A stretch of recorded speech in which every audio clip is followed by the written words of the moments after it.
Assalamualaikum warahmatullahi wabarakatuh. Perkenalkan, kami dari kelompok 1 dengan saya Ahmad Zaidan Fadil, Saya Mega Nata Devrindo, dan saya Danu Aja. Saya Rasmi Aja. Baik, di sini kami akan menjelaskan seputar perubahan fisika yang terjadi pada proses pembuatan garam. Peran ilmu fisika dalam perbuatan garam.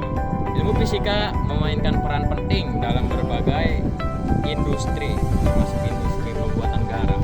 Garam adalah bahan yang umum digunakan dalam kehidupan sehari-hari, baik untuk keperluan makanan maupun industri. Secara tradisional, umumnya garam dibuat dengan cara mengalirkan air laut ke dalam petakan lahan tanah yang dasarnya padat dan rata. Kemudian air laut dibiarkan terkena sinar matahari dan menguap sampai habis. Penguapan air akan menghasilkan endapan kristal garam. Proses pembuatan garam yang dilakukan petani garam melibatkan berbagai aspek fisika, mulai dari perubahan fase hingga prinsip-prinsip formal. Dalam proses ini, konsep fisika yang digunakan adalah pemanasan dan penguapan. Air laut dipanaskan menggunakan energi panas yang bersumber dari matahari atau sumber panas lainnya. Pemanasan ini menyebabkan air laut menguap dan meninggalkan garam yang kemudian dikumpulkan dan diproses lebih lanjut. Konsep dan perpindahan panas sangat relevan dalam proses yang ada di pembuatan garam. Proses pertama yaitu kristalisasi. Setelah garam berhasil dipisahkan dari air, terlibat perubahan fase dan pembentukan kristal air. Air garam dibiarkan menguap secara perlahan sehingga garam dalam larutan menjadi jenuh. Ketika larutan menjadi jenuh, garam mulai terbentuk kristal yang terlihat. Dilanjutkan dengan proses pengeringan.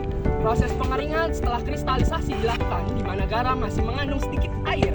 Untuk menghilangkan kadar air yang masih terkandung di dalam garam, dilakukan proses pengeringan. Dalam proses ini, konsep fisika terkait dengan pemanasan dan perpindahan panas. Garam ditempatkan di tempat yang dipanaskan untuk menghilangkan sisa-sisa air dan menghasilkan kristal garam. Pengeringan setelah kristalisasi, di mana garam masih mengandung sedikit air. Untuk menghilangkan kadar air yang masih terkandung di dalamnya, digunakan metode pengeringan.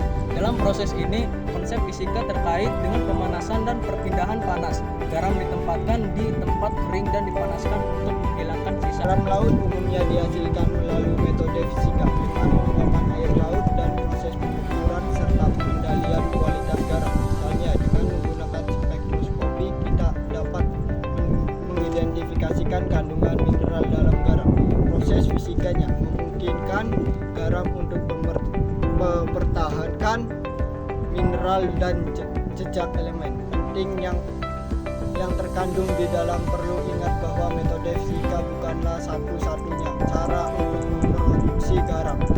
Ada juga metode kimia yang melibatkan reaksi kimia untuk menghasilkan garam.